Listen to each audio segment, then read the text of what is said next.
Okay, this is a pre-calc video over Unit 2, Section 5, which is graphing exponential functions, okay?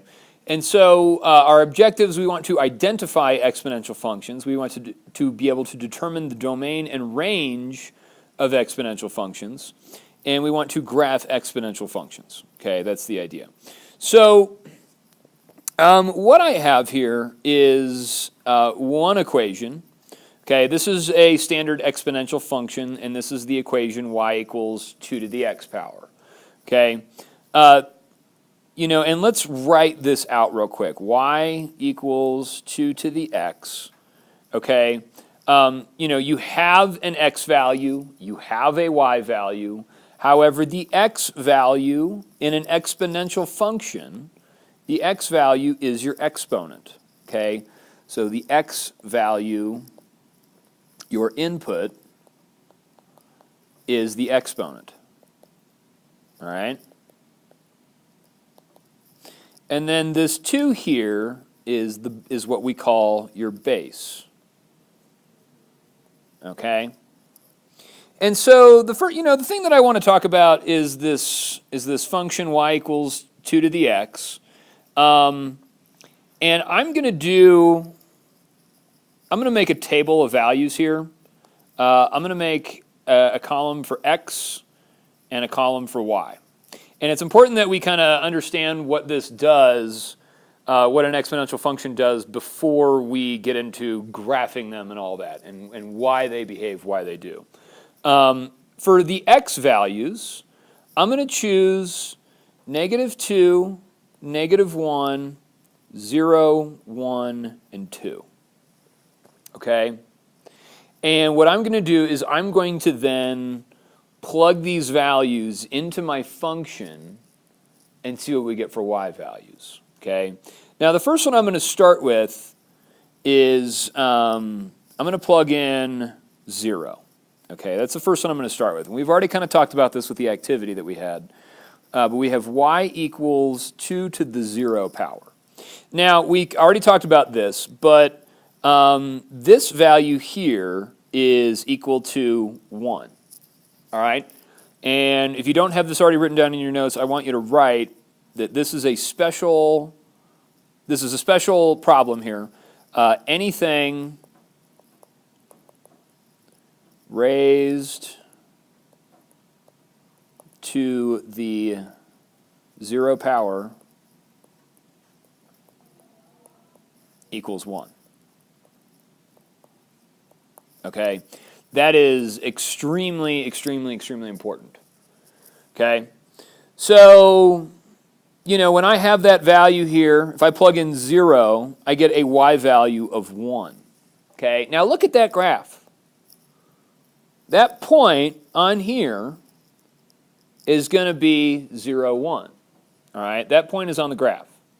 Okay, now let's go ahead and plug in +1.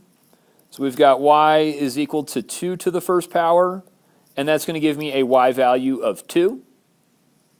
Okay, that gives me a y value of 2. And here I've got, if I plug in 2 squared is going to give me a y value of 4. All right. Now those points, okay, when we plug those in, those are on the graph. Okay, here's 1, 1, 2, and then 2, 4. Okay, those are those points right there. All right, and if I continue to plug in positive x values, the y values would get infinitely large. They get very big very fast. It's an exponential function. The question is, what happens when I plug in negative values for x? It'll be 1 over. Yeah, it's going to get smaller, right? And I always struggled with this. This was a big thing for me. Negative exponents really screwed me up. But I've got this. I'm going to plug in -1. So I've got y equals 2 to the -1 power. Now, I don't know how to evaluate this. But the way that I change it, in order to get a negative exponent to become positive, we have to take the reciprocal. And so this becomes 1 over 2 to the first, which gives me a value of 1/2. All right? Now let's plug in negative 2. If I plug in negative 2, I get y equals 2 to the negative 2 power. And again, I don't know how to evaluate negative exponents. But what I do know how to do is I can change it into a positive by saying 1 over 2 squared. And if I do 1 over 2 squared, that's really 1 over 4. And so you get 1/4. Yeah, asymptotes really mess me up. Yeah. So now let's think about it. Those values are plotted over here. Okay, here's the 1/2 and here's 1/4. Okay? Now there's a reason why I did that. Is because, now let's look at it and say, all right, well, what happens if I plug in, say, y equals, 2 to the third? At 3, what's that y value going to be if I plug in 3 into that function? It's going to be 8. Okay? But what happens if I try and plug in negative 3? If I do y equals 2 to the negative third power, that's going to give me 1 over 2 to the third, and 2 to the third was 8, so this is 1/8. It's getting smaller. So here's the thing that we have to realize, okay? I can plug in any x value into this function. I can plug in 0, I can plug in positive numbers, and I can plug in negative numbers. The question is, what's happening with the y values? As I plug in positive numbers, the y values get really, really big. But what happens when I plug in negative numbers? They're going to get very, very small. Not ever hit 0. They'll never hit 0. Because y can't equal 0. Well, because, if I plug in, and here's the thing, if I plug in a positive number, I get a positive number. If I plug in 0, I'm going to get 1. If I plug in a negative number, You're going to get less than 1. But I'm going to get less than 1, but it's still going to be positive. It's never going to be negative. Okay, so the rule of thumb is, in this equation, all right, and I want you guys to write this somewhere, is that for any x value, for any x, y will always be positive. And it's important that we know that because that's going to help us with logarithms. It's going to help us figure out domain and range and all that kind of stuff. Okay? All right, so that's kind of the idea of an exponential function. Okay? It took a long time to get to that, but if we start off with the basics and kind of understand all of this, building from that is going to be a lot easier. Okay? So now we've got some different character traits, okay? But all right, and so here's the thing. Well, before we do that, before we move on to all this, okay, let's consider our domain here. Okay, for this function. What's our domain? our x. Yeah, it's our x values. Okay, what kind of x values can we plug into this function? Any x value. Okay, our domain is all real numbers. We can plug in positive numbers, we can plug in 0, we can plug in negative numbers. So I would write that our domain goes from negative infinity to positive infinity. Okay, but what about the range? What about our y values? What are we restricted on? 0. Yeah, it has to be greater than 0. That's important. Okay, because, and it says that right here, it has a range of y is greater than 0. I would say this, that we don't include 0, but we go to positive infinity. Okay, so when we have an exponential function, the y value will never be 0, and the y values will never be negative. Okay, given something like this. Okay, there are other cases where we'll have different functions, but your standard exponential function has this property. Okay, you can plug in any x value, but you're only going to get positive y values. All right, that's important. All right, so, and this is true, okay, this is always true when the base b, okay, this base here, okay, when that is larger than 1, okay? If it's larger than 1, then, and that's this number here, that 2 is your base. Yeah. Okay, if that number is larger than 1, then Wouldn't it be, or if it was one, like why? it would just be straight across. It would just be straight, because 1 to the 50th is still going to be 1. Yeah. Okay? So if your base is larger than 1, it's always going to have this general shape. Okay? And that's what's happening here. Okay? If you've got, you could have graphs that don't get big very fast, but you could have graphs that get big really fast. Okay? These are all different examples of exponential graphs. Notice something here. What do they all have in common? Where do they all intersect the y-axis at? At 1.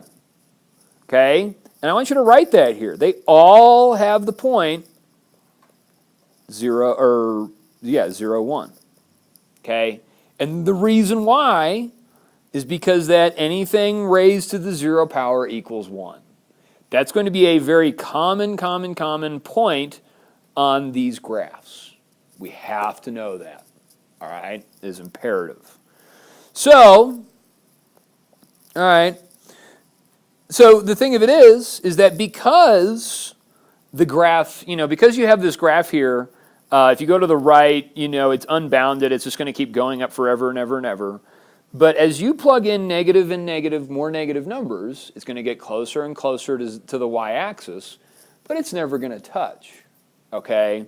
Therefore, this is asymptotic. There is a horizontal asymptote on an exponential graph, because no matter if I plug in positive x values, 0, or negative x values, our y value is always going to be positive. Okay? But the more negative we go, the closer and closer we're going to get to 0. Okay? And that's the case here. And what we've done here is, we've taken this equation y equals 3 to the x. Okay? And we've plugged in, negative 5 through 1. Okay? At 1, you get a y value of 3. Okay? Look, you plug in 0, you're going to get a y value of 1.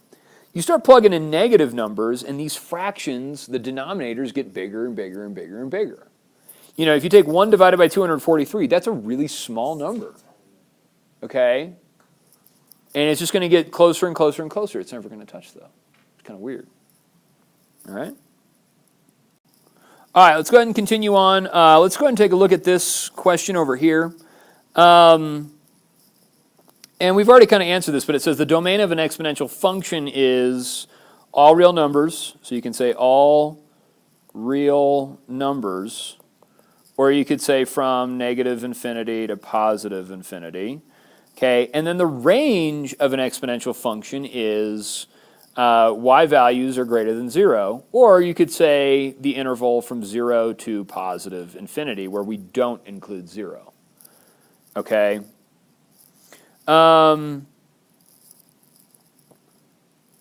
It says the graph of an exponential function has a y-intercept at the point 0, 1. Okay, so you always have a y-intercept at 0, 1. That point is always going to be on an exponential function. Okay, we also know that the graph is continuous throughout its domain, and has a horizontal asymptote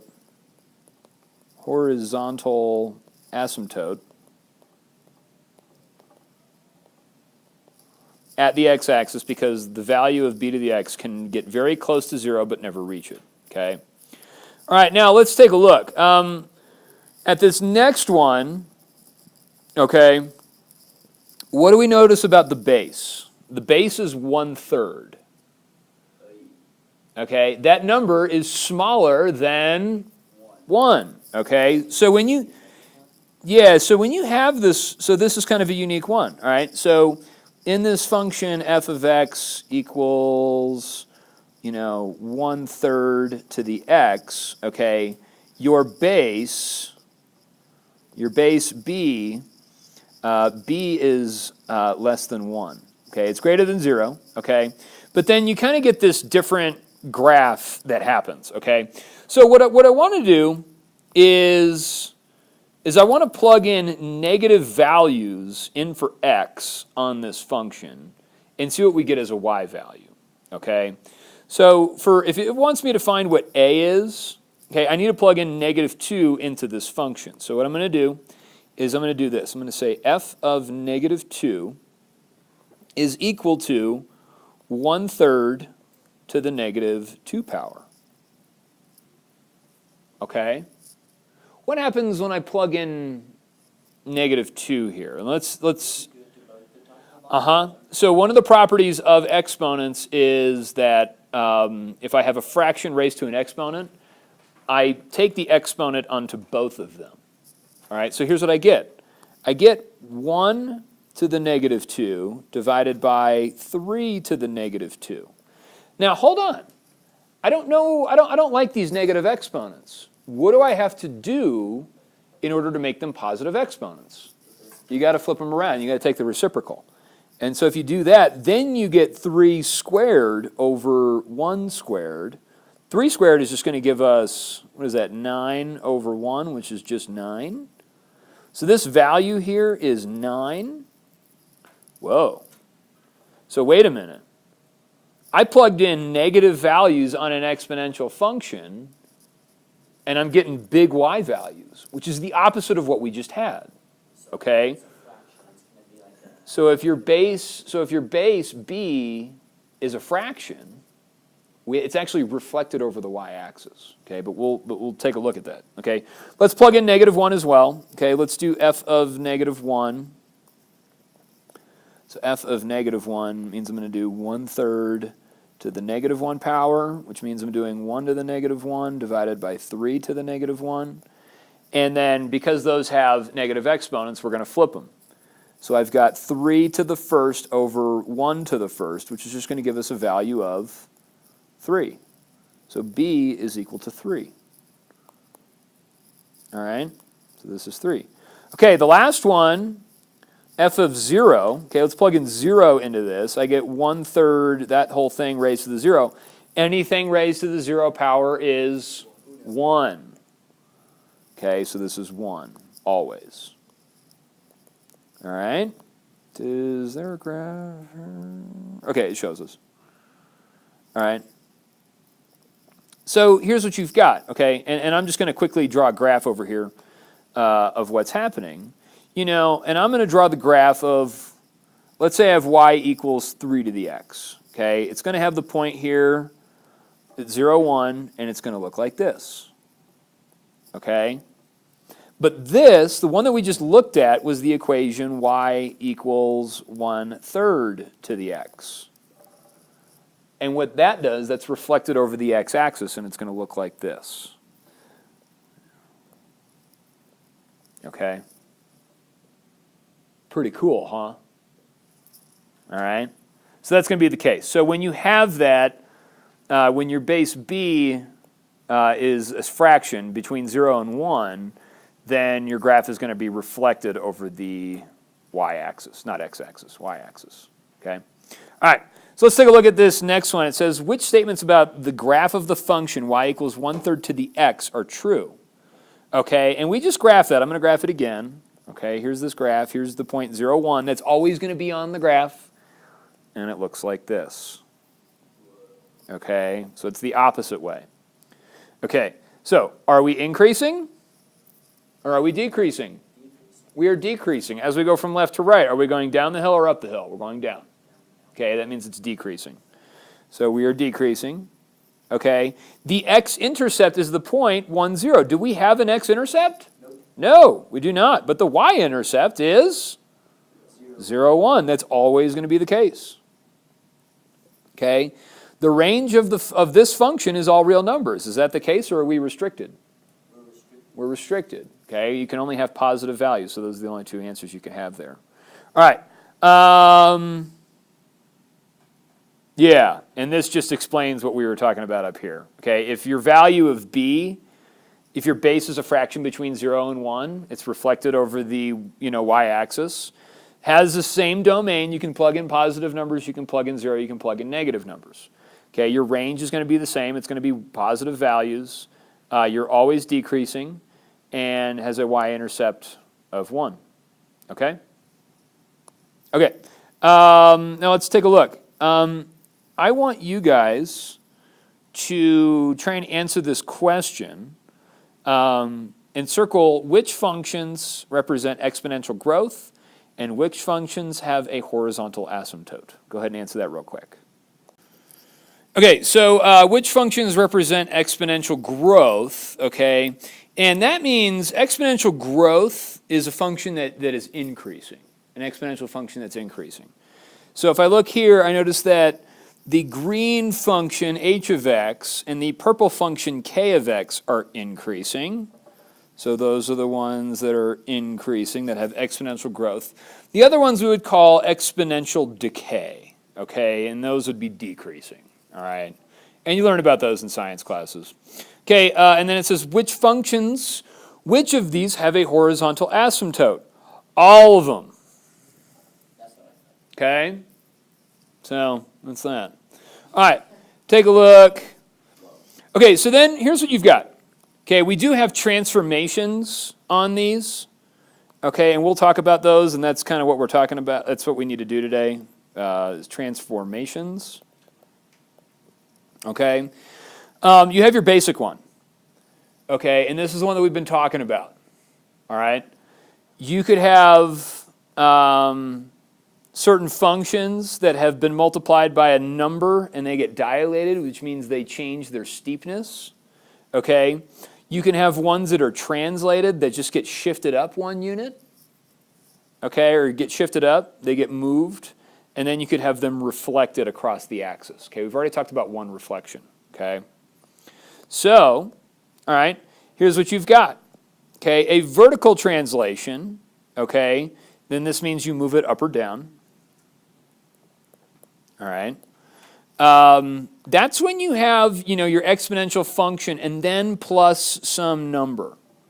Okay? And that just goes, if k is positive, then you move it up. Okay? So if you are adding a number here, you get shifted up.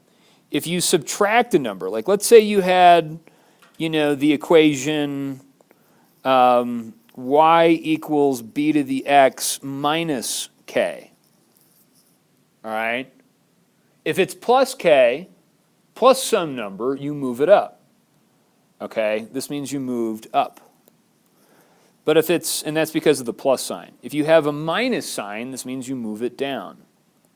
So your graph would look something like this, roughly speaking. Okay, it's just going to shift every point down 1 or k units. Okay? Now, and then you have a horizontal translation. This means that you move it left or right. Okay? Now, notice the difference here.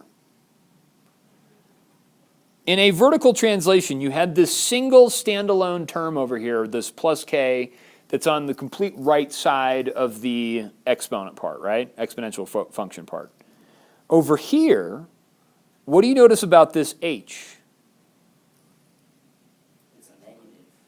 Well, it's not negative. What'd you say? It's an exponent. Okay? The h is really small.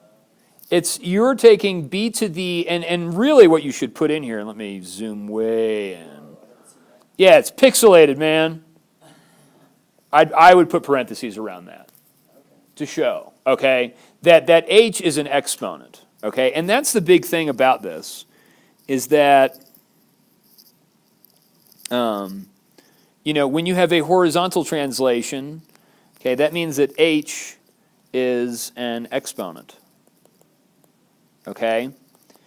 Now, if you have minus an h, then that's shifted to the right h units. Okay? If you have a positive h, okay, then that's shifted to the left h units. Okay? And so when you have a horizontal translation, okay, the sign tells you that you need to go in the opposite direction, that you need to shift in the opposite direction.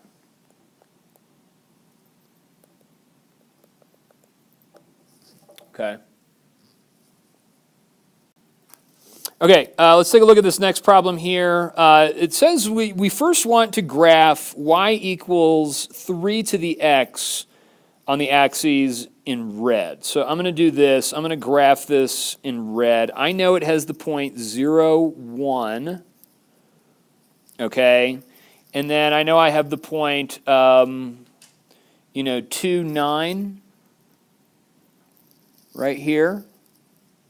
All right, and so I'm going to have this exponential function that looks like that, okay? And this is just y equals 3 to the x, okay? Now what it wants us to do is we want to graph all of these values that are shown, okay? Now on this first one, on this blue one, y equals 3 raised to the x plus 4, okay?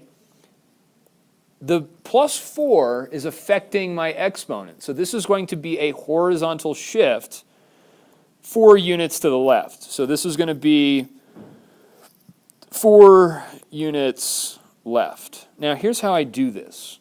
I have to start with the parent function. Okay? I know I have certain points on this function. I know I have the point 0, 1. Okay? It's important that we know that. All right? I know I have the point 2, 9 on that function. So I'm going to take each of these points and I'm going to shift them to the left 4 units. And so I'm just going to shift it over this way 4 units. Okay. Shift it over this way 4 units. Okay. That's 4 units. That's 4 units. And then I'm going to draw the same graph. It's just been shifted over. Okay?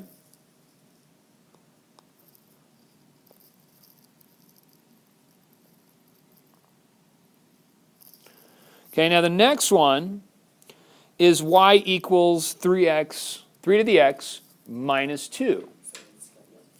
Yeah, so because this is not, the negative 2 is not part of my exponent, it's a vertical shift. And a vertical shift, whatever it is, that's just however many units up or down we go. So this is going to be shifted down 2 units. So all I'm going to do is then take this point here and shift it down 2 units here. Take this same point that I know is on my original graph, and I'm going to shift it down 2 units here. All right, so this is a vertical shift of negative 2 going down 2 units. All right, so then, all right, I have a new graph. Oops. But it's the same thing as the other one, just shifted down 2 units. All right? Okay, let's take a look at the next one, the last one. This has both a vertical shift, okay, of negative 2, and then a horizontal shift of negative 4. So 4 units to the left, 2 units down. And before I do anything here, let me go back to that. This was 2 units down. Okay, so now on the other one, this would be, 4 units left and 2 units down. Okay, so if I just go 4 units, start here at the point that 4 units to the left, 2 units down, plot that point. Okay, same thing with this point up here. I'm going to go 4 units left and then 2 units down and plot a point right there. So then I have this new function. Okay, and it's not going to be perfect, But the thing of it is that, all I know is this original parent function. That we have to know. If we know that backwards and forwards, and we know how that works, transformations aren't too bad. You just need to know what to do. But you know exactly where a couple of those points are. All you got to do is just move them over and then redraw the graph. And the graph will be the same. Same shape, just different location. All right? Okay, so let's use what I know. Use what you know about translations and functions to analyze the graph of this. So you have f of x is equal to 0.5 raised to the x minus 5 power plus 8. Okay? So here's what I know. The parent function is, what do we know about that? That's decreasing. Okay, so this is decreasing. And it's decreasing. Yeah, it's decreasing. Okay. And here's what we know, that it is reflected across its domain. Okay, reflected across its domain because the base B is such that B is greater than 0. It's between 0 and 1. B is greater than 0 and it's less than 1 at the same time. Okay, the function f, we're going to shifts the parent function 8 units. Is that going to be up or down, left or right? It's plus 8 over here. Okay, if it's asking about a shift of 8 units, that's going to be a shift up because it's plus 8. Okay, and then this x minus 5 here means we're going to shift that 5 units to the right. So 5 units, this value, this is going to be to the right. Okay. All right, next question. It says complete the table to investigate the dilations of exponential functions. So what we have here is you can have a vertical stretch or a horizontal compression. So either it gets really steep or it levels out. And so what you have is let's take a look here. All right, and let's open up our calculators and let's figure out the values. If we plug in, 0 into any of these functions, okay, look what's going to happen here. If we plug in 0, we're still going to get a value of 1 here, okay? So these are x value. This is an x value, okay? All of these columns are y values. Okay, and you have these different functions that you're plugging it into. Okay, if I plug in 0 into this function, 2 to the 0 is just going to give me 1. So a is equal to 1. Okay, if I do, say, 3 times 2 to the 0, 2 to the 0 is going to give me 1, but then I multiply that by 3, this is going to give me a value of 3. So b is equal to 3. All right, if I plug in 0 into this function, 3 times 0 is going to give me 0. All right, but then I'm going to get 2 to the 0, which is just 1. So c is 1. Okay. All right, now let's think about this. All right.